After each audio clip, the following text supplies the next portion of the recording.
అందరికీ నమస్కారం. మా ఛానల్కు తిరిగి స్వాగతం. ఈ వీడియోలో కొన్ని సంవత్సరాల క్రితం మొబైల్ డేటా మునుపెన్నడూ లేనంత చౌకగా మారడంతో భారతదేశంలోని ప్రజలు సంబరాలు చేసుకున్నారు. ఈరోజు అవే టెలికాం కంపెనీలు ఆ తక్కువ ధరలు ఎక్కువ కాలం కొనసాగకపోవచ్చని హెచ్చరిస్తున్నాయి. ఇంకా ఆశ్చర్యకరమైన విషయం ఏమిటంటే కేవలం కంపెనీలు ఎక్కువ లాభం కోసమే కాకుండా మొత్తం టెలికాం వ్యవస్థ ఒత్తిడిలో ఉన్నందున మీ తదుపరి రీఛార్జ్ నిశ్శబ్దంగా మరింత ఖరీదైనదిగా మారవచ్చు. కానీ చాలామంది పట్టించుకొని మరో దాగి ఉన్న సమస్య కూడా ఉంది. లక్షలాది మంది భారతీయులు ఇప్పటికీ స్మార్ట్ఫోన్లను కొనలేకపోతున్నారు, మరియు ఇది డిజిటల్ ఇండియా భవిష్యత్తునే నెమ్మదింపజేయగలదు. మనం ఈ అంశంలోకి వెళ్లే ముందు మీరందరూ మా ఛానల్కు సబ్స్క్రైబ్ చేసుకుని మాకు మద్దతు ఇవ్వాలని మేము అభ్యర్థిస్తున్నాము. ఈ పరిస్థితిని ఊహించుకోండి. మీరు ప్రతి నెలా మీ ఫోన్ను రీఛార్జ్ చేస్తారు. కొన్నిసార్లు రూ. 299, కొన్నిసార్లు రూ. 399, లేదా ఎక్కువ వ్యాలిడిటీ కోసం రూ. 719 కూడా కావచ్చు. మీరు సాఫీగా సాగే ఇంటర్నెట్, బలమైన 5G, స్పష్టమైన కాల్స్ మరియు అంతరాయం లేని స్ట్రీమింగ్ను ఆశిస్తారు. కానీ చాలామంది వినియోగదారులు ఇప్పటికీ వీడియోల సమయంలో బఫరింగ్, అస్థిరమైన గేమింగ్, బలహీనమైన ఇండోర్ కవరేజ్ మరియు ప్రతి కొన్ని నెలలకు మారుతూ ఉండే గందరగోళ రీఛార్జ్ ప్లాన్లను ఎదుర్కొంటున్నారు. ఆన్లైన్ తరగతులకు హాజరయ్యే విద్యార్థులకు ఒక్కరోజు ఇంటర్నెట్ నెమ్మదిగా ఉన్నా చికాకుగా అనిపిస్తుంది. ఇంటి నుండి పనిచేసే నిపుణులకు అస్థిరమైన వీడియో కాల్స్ ఇబ్బందికరంగా మారవచ్చు.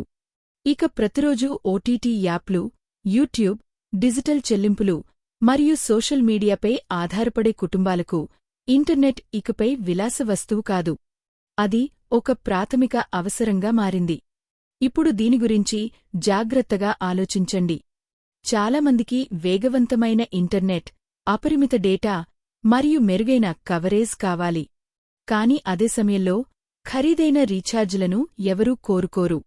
ప్రస్తుత టెలికాం చర్చ సరిగ్గా ఇక్కడే మొదలవుతుంది. ఇటీవల ఎయిర్టెల్ పరిశ్రమ మొత్తాన్ని ఆశ్చర్యపరిచే ఒక విషయాన్ని బహిరంగంగా చెప్పింది. భారతదేశ టెలికాం ధరల విధానం విఫలమైందని ఆ కంపెనీ పేర్కొంది. ఎయిర్టెల్ ప్రకారం భారతదేశంలో డేటా మరియు కాలింగ్ ఇప్పటికీ ప్రపంచంలోనే అత్యంత చౌకైన వాటిలో ఉన్నాయి. వినియోగదారులు సరసమైన ప్లాన్లను ఆస్వాదిస్తుండగా టెలికాం కంపెనీలు 5G టవర్లు, ఫైబర్ నెట్వర్క్లు, స్పెక్ట్రమ్ చెల్లింపులు, క్లౌడ్ ఇన్ఫ్రాస్ట్రక్చర్ మరియు నెట్వర్క్ అప్గ్రేడ్లపై భారీ మొత్తంలో ఖర్చు చేస్తున్నాయి. ఇక చాలామందికి తెలియని ప్లాన్ ఒకటి ఉంది. టెలికాం కంపెనీలు నెమ్మదిగా తక్కువ చెల్లించే వినియోగదారుల నుండి ప్రీమియం వినియోగదారుల వైపు దృష్టిని మళ్లిస్తున్నాయి. అంటే ఇప్పుడు కంపెనీలు ఖరీదైన డేటా ప్యాక్లు కొనుగోలు చేసే, ఓటీటీ బండిల్స్ ఉపయోగించే, ఫైబర్ బ్రాడ్బ్యాండ్కు సబ్స్క్రైబ్ చేసుకునే మరియు ప్రతి నెలా అధిక మొత్తంలో డేటాను వినియోగించే కస్టమర్లకు ప్రాధాన్యత ఇస్తున్నాయి. ఎయిర్టెల్ ప్రస్తుత వ్యూహాన్ని పరిశీలిస్తే విషయం చాలా స్పష్టమవుతుంది. ఎయిర్టెల్ తన ప్రీమియం ప్రీపెయిడ్ మరియు పోస్ట్పెయిడ్ ఎకోసిస్టమ్ను దూకుడుగా ప్రచారం చేస్తోంది. సుమారు రూ. 399, రూ. 549 మరియు రూ. 699 ధరల ప్లాన్లలో ఇప్పుడు ఎంపిక చేసిన ప్రాంతాలలో అపరిమిత 5G యాక్సెస్, ఓటీటీ సబ్స్క్రిప్షన్లు, అపోలో ప్రయోజనాలు, స్పామ్ కాల్ ప్రొటెక్షన్ మరియు అధిక రోజువారీ డేటా పరిమితులు వంటి ప్రయోజనాలు చేర్చబడ్డాయి. దాని పోస్ట్పెయిడ్ ఫ్యామిలీ ప్లాన్లు మరో ప్రధాన ఆకర్షణగా మారుతున్నాయి. ఎయిర్టెల్ ప్లాన్లు తరచుగా Netflix, Amazon prime video, Disney Hotstar మరియు వైఫై కాలింగ్ సపోర్ట్ను కలిపి బండిల్ చేస్తాయి. అధిక వినియోగదారుల కోసం ఎయిర్టెల్ ఎక్స్ట్రీమ్ ఫైబర్ కూడా వేగంగా విస్తరిస్తోంది. దీని వేగం 40 Mbps నుండి ప్రీమియం ప్రాంతాలలో 1 Gbps వరకు ఉంటుంది. ఇదిలా ఉండగా రిలయన్స్ జియో దూకుడు ధరలు మరియు బండిల్డ్ ఎంటర్టైన్మెంట్తో ఆధిపత్యం కొనసాగిస్తోంది. తక్కువ ధరలకు గరిష్ట విలువను కోరుకునే వినియోగదారులను జియో ఇప్పటికీ ఆకర్షిస్తోంది. ఎక్కువ డేటా అలవెన్సులు, ఉచిత వాయిస్ కాల్స్ మరియు బండిల్డ్ యాప్స్తో కూడిన ప్లాన్లు విద్యార్థులను, బడ్జెట్ వినియోగదారులను ఆకర్షిస్తూనే ఉన్నాయి. వోడాఫోన్ ఐడియా ఆకర్షణీయమైన వీకెండ్ రోలోవర్ ఆఫర్లు మరియు కొన్ని ప్లాన్లలో అపరిమిత నైట్ డేటాతో నిలదొక్కుకోవడానికి ప్రయత్నిస్తోంది. కానీ అనేక ప్రాంతాలలో నెట్వర్క్ సమస్యలు ఇప్పటికీ వినియోగదారుల విశ్వాసాన్ని దెబ్బతీస్తున్నాయి. ఇక బీఎస్ఎన్ఎల్ విషయానికి వస్తే ఆశ్చర్యకరంగా సరసమైన రీఛార్జ్ ధరలు మరియు విస్తరిస్తున్న 4G రోలవుడ్ ప్లాన్ల కారణంగా గ్రామీణ ప్రాంతాల్లో చాలామంది వినియోగదారులు బీఎస్ఎన్ఎల్కు తిరిగి వస్తున్నారు. కానీ స్థిరమైన వేగం మరియు దేశవ్యాప్త 5G అనుభవం విషయానికి వస్తే ప్రైవేట్ ఆపరేటర్లకే ఇప్పటికీ ఆధిక్యం ఉంది. ఇక్కడే కథ మరింత ఆసక్తికరంగా మారుతుంది. జియో మార్కెట్లోకి రాకముందు భారతీయులు మొబైల్ డేటాను చాలా జాగ్రత్తగా ఉపయోగించేవారు. డేటా ఖరీదైనది కావడంతో యూట్యూబ్ వీడియోలను ఓపెన్ చేయడానికి ప్రజలు 2 సార్లు ఆలోచించేవారు. కేవలం 1 GB డేటా కోసం ₹200 ఖర్చు చేయడం సర్వసాధారణం. ఆ తర్వాత అంతా మారిపోయింది. జియో ఒక టెలికాం విప్లవాన్ని ప్రారంభించింది. అకస్మాత్తుగా వాయిస్ కాల్స్ ఉచితమయ్యాయి. డేటా ధరలు కుప్పకులాయి. ఇంటర్నెట్ గ్రామాలకు చేరింది. లక్షలాది మంది ప్రజలు తొలిసారిగా ఆన్లైన్లోకి వచ్చారు. భారతదేశం ప్రపంచంలోనే మొబైల్ డేటాను అత్యధికంగా వినియోగించే దేశాలలో ఒకటిగా మారింది. నేడు సగటు భారతీయ వినియోగదారుడు ప్రతి నెలా దాదాపు 25 నుండి 30 GB డేటాను వినియోగిస్తున్నాడు. ఒక్క క్షణం దీని గురించి ఆలోచించండి. Streaming, Instagram reels, online gaming, cloud బ్యాకప్లు, ఓటీటీ ప్లాట్ఫారంలు, ఏఐ సాధనాలు మరియు వర్క్ ఫ్రం హోం సంస్కృతి వంటివి ఇంటర్నెట్ వినియోగ అలవాట్లను పూర్తిగా మార్చేశాయి. కాని వినియోగంలో వచ్చిన ఈ భారీ పెరుగుదల ఒక దాగి ఉన్న మూల్యంతో వచ్చిందని టెలికాం కంపెనీలు చెబుతున్నాయి. టెలికాం ధరల యుద్ధం సమయంలో ఒక్కో వినియోగదారుడిపై వారి ఆదాయం అర్పు యావరేజ్ రెవెన్యూ పర్ యూజర్ భారీగా పడిపోయింది. ఇప్పుడు ఎయిర్టెల్ ఈ అర్పును ఒక్కో కస్టమర్కు ₹300కు దగ్గరగా పెంచాలని కోరుకుంటోంది. ఎందుకంటే అత్యంత తక్కువ ధరలతో భవిష్యత్ 5G నాణ్యతను ఎప్పటికీ కొనసాగించలేమని కంపెనీలు భావిస్తున్నాయి. నిజం చెప్పాలంటే ఈ చర్చ పూర్తిగా ఏకపక్షమైనది కాదు. టెలికాం నెట్వర్క్ను నిర్మించడం చాలా ఖర్చుతో కూడుకున్నది. కంపెనీలు స్పెక్ట్రమ్ కొనుగోలు చేయడానికి వేల కోట్ల రూపాయలు ఖర్చు చేస్తాయి. టవర్లకు నిర్వహణ అవసరం.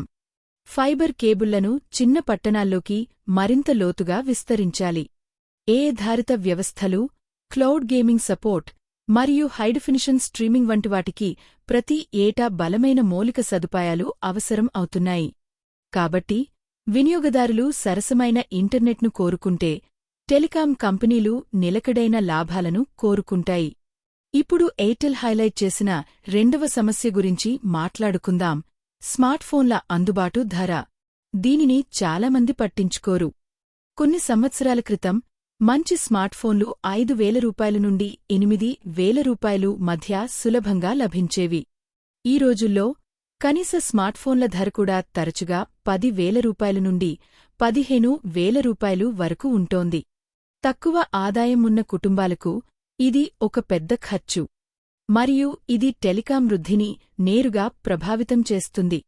లక్షలాది మంది ప్రజలు ఫీచర్ ఫోన్లను ఉపయోగించడం కొనసాగిస్తే వారు అధిక మొత్తంలో డేటాను వినియోగించరు. వారు ఓటీటీ యాప్లను క్రమం తప్పకుండా ఉపయోగించరు. ఆన్లైన్ విద్య, యూపీఐ చెల్లింపులు, డిజిటల్ బ్యాంకింగ్, టెలిమెడిసిన్ మరియు స్ట్రీమింగ్ వినియోగం అన్నీ మందగిస్తాయి. సరళంగా చెప్పాలంటే ఖరీదైన స్మార్ట్ఫోన్లు వినియోగదారులకు మరియు టెలికాం కంపెనీలకు ఇద్దరికీ నష్టం కలిగిస్తాయి. ఇప్పుడు అందరూ అడుగుతున్న పెద్ద ప్రశ్న, రీఛార్జ్ ప్లాన్లు మళ్లీ ఖరీదైనవిగా మారతాయా? సమాధానం బహుశా అవును అనే ఉంటుంది. గత సంవత్సరం ఇప్పటికే ఈ ధోరణిని చూపించింది. ఎయిర్టెల్, జియో మరియు విఐ రీఛార్జ్ ధరలను పెంచాయి మరియు ఫిర్యాదులు ఉన్నప్పటికీ చాలామంది వినియోగదారులు రీఛార్జ్ చేయడం కొనసాగించారు. నెట్వర్క్ నాణ్యత మెరుగుపడితే భారతీయ వినియోగదారులు నెమ్మదిగా అధిక టారిఫ్లను అంగీకరించవచ్చనే నమ్మకాన్ని అది టెలికాం కంపెనీలకు ఇచ్చింది. కానీ ఇక్కడ చాలామంది వినియోగదారులు విస్మరించే ఒక ముఖ్యమైన హెచ్చరిక ఉంది. అధిక రీఛార్జ్ ధరలు ఎల్లప్పుడూ తక్షణమే మెరుగైన అనుభవానికి హామీ ఇవ్వవు. కొన్ని నగరాల్లో 5G వేగం అద్భుతంగా ఉంటుంది. మరికొన్నింటిలో వినియోగదారులు ఇప్పటికీ బ్యాటరీ త్వరగా అయిపోవడం, 4G మరియు 5G మధ్య మారడంలో అస్థిరత మరియు ఇళ్లలోపల కవరేజ్లో స్థిరత్వం లేకపోవడం వంటి సమస్యలతో ఇబ్బంది పడుతున్నారు. కాబట్టి ప్రీమియం ప్లాన్ల కోసం అదనంగా చెల్లించే ముందు మీ ప్రాంతంలో వాస్తవ నెట్వర్క్ నాణ్యతను ఎల్లప్పుడూ తనిఖీ చేయండి. మీరు వ్యాలిడిటీ నిబంధనలను కూడా జాగ్రత్తగా గమనించాలి. కొన్ని అపరిమిత ప్లాన్లలో ఇప్పుడు ఫెయిర్ యూసేజ్ పాలసీలు ఉన్నాయి. కొన్ని ఓటీటీ సబ్స్క్రిప్షన్లు పరిమిత కాలానికి మాత్రమే పనిచేస్తాయి. మరియు చాలామంది వినియోగదారులు వాస్తవానికి అన్ని ప్రయోజనాలను ఉపయోగించుకోకుండా తెలియకుండానే ఖరీదైన ప్లాన్లను కొనుగోలు చేస్తారు. తెలివైన వినియోగదారులు పాటించే ఒక సులభమైన ఉపాయం ఇక్కడ ఉంది. మీరు ప్రధానంగా ఇంట్లో లేదా ఆఫీసులో వైఫై ఉపయోగిస్తుంటే అత్యధిక డేటా ఉన్న ప్లాన్లను నివారించండి. మధ్యశ్రేణి ప్లాన్లు తరచుగా మెరుగైన విలువను అందిస్తాయి. కానీ మీరు రోజూ వీడియోలను స్ట్రీమ్ చేస్తుంటే, ఆన్లైన్ సమావేశాలకు హాజరవుతుంటే లేదా క్లౌడ్ గేమ్లు ఆడుతుంటే విడివిడిగా సబ్స్క్రిప్షన్లను కొనుగోలు చేయడంతో పోలిస్తే బండిల్ చేయబడిన ఓటీటీ సేవలతో కూడిన ప్రీమియం ప్లాన్లు వాస్తవానికి డబ్బును ఆదా చేయగలవు. చాలామంది గమనించని మరో దాగి ఉన్న ప్రయోజనం ఫ్యామిలీ పోస్ట్పెయిడ్ ప్లాన్లు. కొన్ని సందర్భాల్లో అనేక వేర్వేరు ప్రీపెయిడ్ రీఛార్జ్ల కంటే ఒకే షేర్డ్ ఫ్యామిలీ ప్లాన్ ఖర్చు తక్కువగా ఉంటుంది. మరియు మీరు త్వరలో కొత్త స్మార్ట్ఫోన్ కొనాలని ప్లాన్ చేస్తుంటే సమయం చాలా ముఖ్యం. పండుగ అమ్మకాలు, ఎక్స్చేంజ్ బోనస్లు మరియు టెలికాం ఫైనాన్స్డ్ ఈఎంఐ ఆఫర్లు ఖర్చులను గణనీయంగా తగ్గించగలవు. ఇప్పుడు ఆచరణాత్మకంగా ఆలోచిద్దాం. ప్రీమియం టెలికాం ప్లాన్లను ఎవరు ఎంచుకోవాలి? ఎక్కువ డేటా వినియోగదారులు, రిమోట్ వర్కర్లు, గేమర్లు, తరచుగా ప్రయాణించేవారు మరియు బహుళ ఓటీటీ ప్లాట్ఫారంను ఉపయోగించే కుటుంబాలు ఎక్కువగా ప్రయోజనం పొందుతాయి. ఎయిర్టెల్ మరియు జియో ప్రస్తుతం మొత్తంగా అత్యంత బలమైన ప్రీమియం ఎకోసిస్టంలను అందిస్తున్నాయి. ఖరీదైన ప్లాన్లను ఎవరు నివారించాలి? తక్కువగా వాడే వినియోగదారులు, సెకండరీ సిమ్ వినియోగదారులు, వృద్ధులు లేదా కవరేజ్ తక్కువగా ఉన్న ప్రాంతాల్లో నివసించేవారు తమ ప్రాంతంలో నెట్వర్క్ నాణ్యత నిజంగా మెరుగుపడే వరకు బడ్జెట్ ప్లాన్లనే వాడాలి. రాబోయే 2-3 సంవత్సరాలు భారతదేశ టెలికాం పరిశ్రమ రూపురేఖలను పూర్తిగా మార్చేయగలవు. ఒకవేళ వొడాఫోన్ ఐడియా మరింత బలహీనపడితే పోటీ తగ్గవచ్చు. పోటీ తగ్గితే ధరలు మరింత వేగంగా పెరగవచ్చు. అదే సమయంలో ఖరీదైన 5G మౌలిక సదుపాయాలను నిర్మిస్తూ టెలికాం కంపెనీలు కూడా అతి చౌక ధరలతో ఎప్పటికీ మనుగడ సాగించలేవు. అందుకే ఈ చర్చ భారతదేశంలోని ప్రతి ఒక్క మొబైల్ వినియోగదారునికి ముఖ్యమైనది. టెలికాం భవిష్యత్తు ఇకపై కేవలం చౌక డేటా గురించి మాత్రమే కాదు.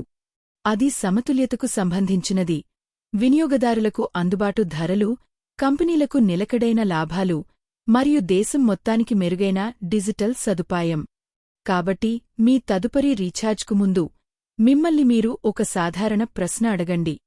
మీరు కేవలం చౌక డేటా కోసం మాత్రమే చెల్లిస్తున్నారా? లేక మీ డిజిటల్ జీవిత భవిష్యత్తు నాణ్యత కోసం చెల్లిస్తున్నారా? ఒకవేళ టెలికాం ధరలు మళ్లీ పెరిగితే, బలమైన నెట్వర్క్లు మరియు మెరుగైన 5G అనుభవం కోసం మీరు దానిని అంగీకరిస్తారా? ఈ సమాచారం మీకు విలువైనదిగా అనిపిస్తే దయచేసి మీ వాట్సాప్ మరియు ఫేస్బుక్ గ్రూపులలో పంచుకోండి. మీ ఆలోచనలను కామెంట్లలో పంచుకోండి మరియు డబ్బు ఆదా చేయడానికి, తెలివైన ప్లాన్లను ఎంచుకోవడానికి మీకు నిజంగా సహాయపడే మరిన్ని లోతైన టెలికాం అప్డేట్ల కోసం మాతో కనెక్ట్ అయి ఉండండి. అలాగే వాస్తవ ఆధారిత అప్డేట్ల కోసం సబ్స్క్రైబ్ చేసుకోవడం మర్చిపోకండి. ఈ వీడియో చూసినందుకు ధన్యవాదాలు.